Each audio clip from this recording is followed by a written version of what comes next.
What's up, guys, and welcome back to my channel. Sean O'Malley revealed that he is already preparing for a potential rematch with Petr Yan, even though his next fight against Song Yadong is scheduled for just 3 rounds. Sean explained that despite the bout being set for 3, his training has focused heavily on 5-round conditioning. He made it clear that this is not about overlooking Song, but about staying ready for what could come next. Seen admitted that he had previously talked about adjusting to 3-round pacing, yet behind the scenes, he has still been grinding through 5-round sessions. He said he is honestly getting himself ready for Petr, while also respecting the danger in front of him. According to Sean, you cannot look past Song, and he stressed that he is not taking him lightly at all. He described Song as extremely dangerous, fast, and powerful, with real knockout threat in both hands. At the same time, Sean openly said that his mindset includes preparing for Petr as well. He explained that Petr is the type of fighter you have to fully prepare for, studying him closely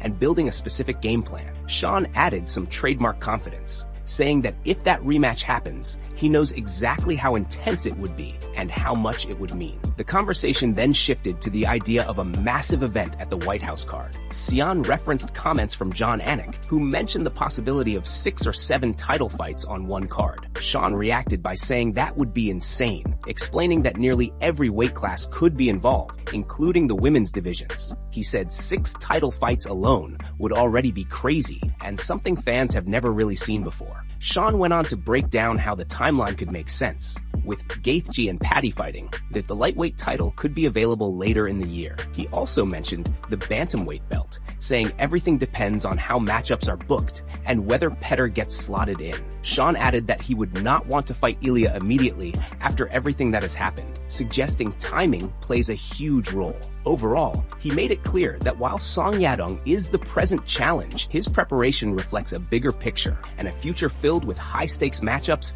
and massive opportunities.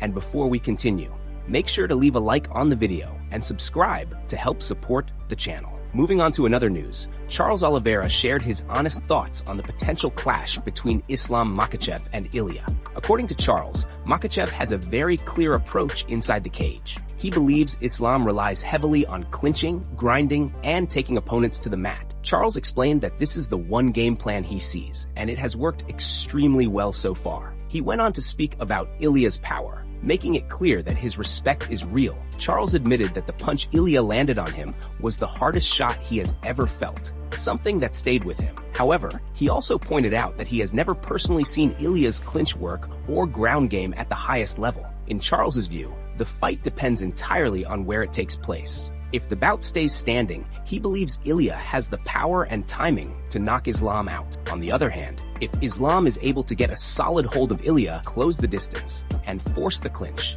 Charles thinks Islam will finish the fight. He stressed that the matchup is incredibly close, with danger on both sides. For Islam to succeed, he must close the distance. But doing that against Ilia is extremely risky because one mistake could change everything instantly. The margins are thin, the stakes are high, and both fighters carry tools that can end the fight in a split second, making it one of the most intriguing potential matchups in the division today. Now, moving on to another news. An intriguing welterweight matchup could be taking shape after JDM openly accepted a callout from rising contender Carlos Prates. The potential fight started gaining traction when Prates called out JDM on social media, making it clear he wanted the challenge. Not long after, JDM addressed the callout during a live stream appearance with YouTuber Neon and showed immediate interest. When the matchup was brought up, JDM did not hesitate. He said it would be a good fight and confirmed that he had already seen Prates mention him online. JDM made it clear he was in and even pushed the idea forward, calling on Dana to make the fight happen.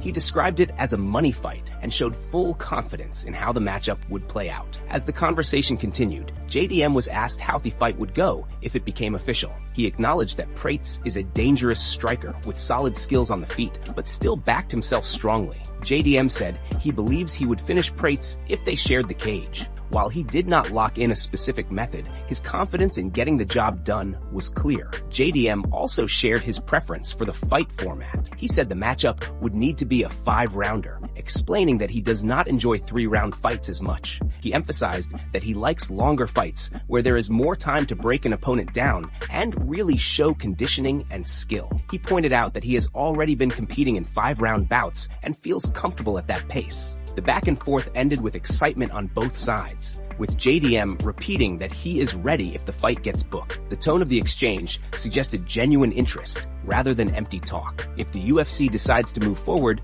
this matchup could be a high-action welterweight clash with serious implications for the division, and JDM sounds more than ready to prove a point inside the cage. Moving on to another news. New details have emerged about a major business partnership involving Conor and the Trump family. Last year, Conor teased a mysterious collaboration when he publicly welcomed Donald Trump Jr. as a business partner on X. At the time, very little was known, but now the full picture has come into focus. The Trump family has reportedly invested a total of $23 million into Conor's MMA venture, MMA Inc., a company listed on the New York Stock Exchange. The investment came at a crucial time, as MMA Inc. had posted heavy losses over recent years. This financial backing effectively stabilized the business and gave it a much-needed boost moving forward. According to stock market records, the Trump family's proprietary firm made an initial $3 million investment before committing an additional $20 million through share purchases. This two-stage investment signaled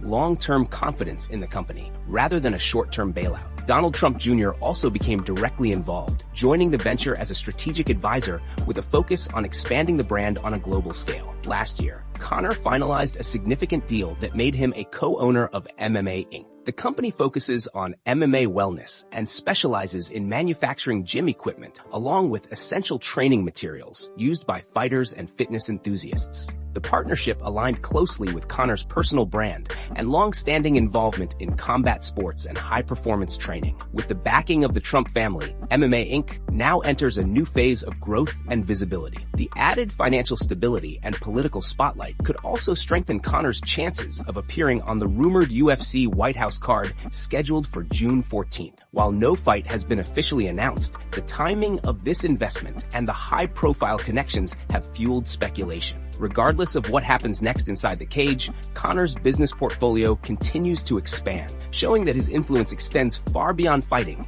and into major financial and corporate territory. Moving on to another news. Paddy Pimblett stayed true to his outspoken style and did not hold back when discussing Movsar Evloev. Paddy labeled the undefeated contender as boring, claiming his fights are not entertaining for fans. While talking about upcoming matchups, Paddy mentioned Leon potentially facing Evloev and acknowledged it would be a tough fight on paper. Still, he quickly dismissed Evloev's style, saying he sees him as nothing more than a sleeping bag who lies on top of opponents and drains the excitement out of a fight. According to Paddy, no one really wants to watch Evloev compete because of how dull his approach is inside the cage. The conversation then shifted toward a much bigger hypothetical scenario. Paddy floated the idea that if he were to defeat Justin Gaethje and become the undisputed lightweight champion, Alexander Volkanovski could move up to challenge him at 155. He explained that everything depends on how things play out at featherweight, especially with Volk and Lopez. Paddy said he had heard rumors about Volk possibly retiring after his next fight,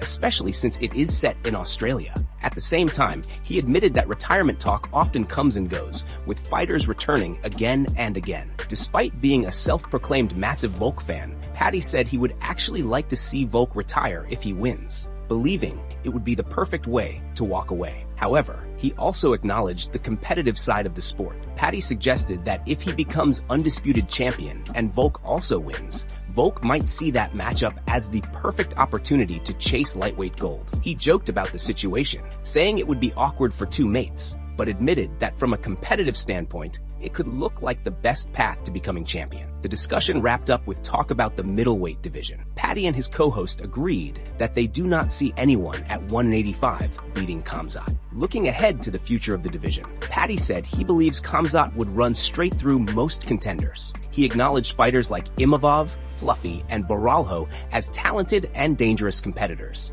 but ultimately said they are all on a different level compared to Khamzat. In Paddy's view, Khamzat stands above the rest, and unless something drastic changes, he sees him dominating the middleweight division for the foreseeable future.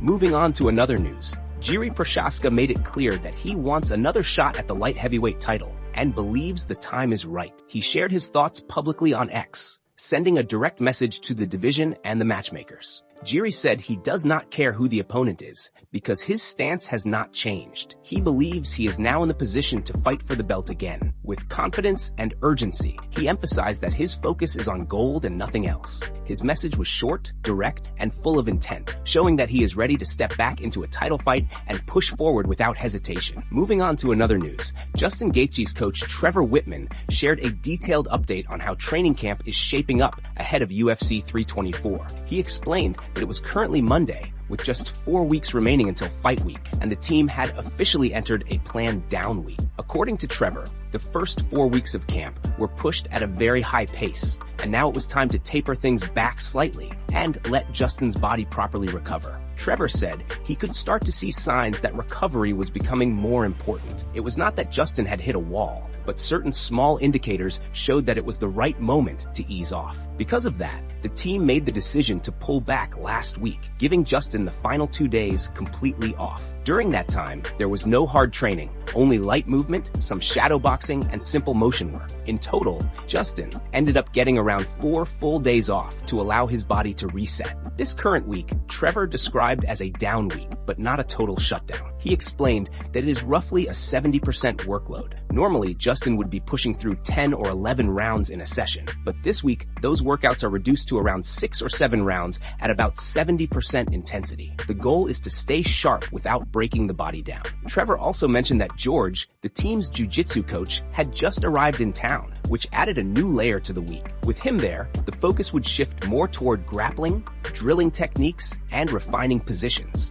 all while still keeping the intensity controlled and manageable. Outside of training, the week also includes several personal and team activities. There is a coaches gathering planned with Justin's parents on Friday, followed by an Onyx New Year's party on Saturday. Trevor explained that this event also serves as a kind of launch, as the team has finally wrapped up all the construction work at the facility. He finished by saying that while the week will be busy with activities, the main focus remains technical improvement, smart preparation, and giving Justin's body the recovery it needs heading into the final stretch of camp. Moving on to another news. Peyton Talbott appeared on Mott & Even's podcast and found himself in an awkward but surprisingly calm exchange. During the conversation, Matan repeatedly circled back to the same topic, openly asking Peyton if he was gay. Peyton responded directly and without hesitation, saying no, and the moment briefly seemed settled. However, the discussion continued as Matan questioned why Peyton's answer mattered so much to him. Peyton listened, letting Matan explain that the response made him feel more comfortable. Matan said it was not about judging or insulting him, but about hearing something that aligned with what he expected. Peyton acknowledged the explanation and made it clear there was no hostility in his response. The tone of the exchange stayed relaxed, almost casual, as both sides clarified their perspectives. Matan suggested that he felt Peyton was being honest, while Peyton pointed out that honesty would have been the same regardless of the answer. He explained that if he had said yes and it was the truth, there would have been no issue either way. In the end, Peyton took the moment in stride, signaling that he understood where Matan was coming from. The conversation wrapped up without tension, leaving mutual respect intact. Moving on to another news, Justin Gaethje reportedly had a tense moment in the gym while preparing for his interim title fight against Paddy Pimblett, and the story has quickly made waves across the MMA world. According to a Russian training partner who recently spoke with Usha, Gaethje was dropped during sparring after eating a hard head kick. The situation escalated almost immediately, especially once Gaethje realized the moment may have been recorded. The incident touched on one of the oldest unspoken rules in MMA gyms. Never talk publicly about what happens during sparring, particularly when someone gets caught unexpectedly. In this case, that rule was broken. The Russian fighter chose to speak out, possibly because he believes he will never train with Gaethje again. With no ongoing relationship to protect, sharing the story carried little risk for him and instantly grabbed attention. Interestingly, the fighter first shared the story with a local Russian outlet. The assumption may have been that it would remain a regional piece of news and not spread throughout the wider MMA community. That expectation did not last long. Once the report circulated, fans and media quickly picked it up, and the story traveled fast. When asked directly about what happened, the Russian training partner confirmed the incident. He claimed that after being dropped, Gaethje grabbed his teammate's phone in an attempt to stop the footage from leaking ahead of the Pimblett fight. The reaction only added fuel to the story and intensified discussion around Gaethje's notoriously hard training style. Longtime followers of Gaethje's camps know this is not the first time risky moments have surfaced. In previous vlogs and training clips,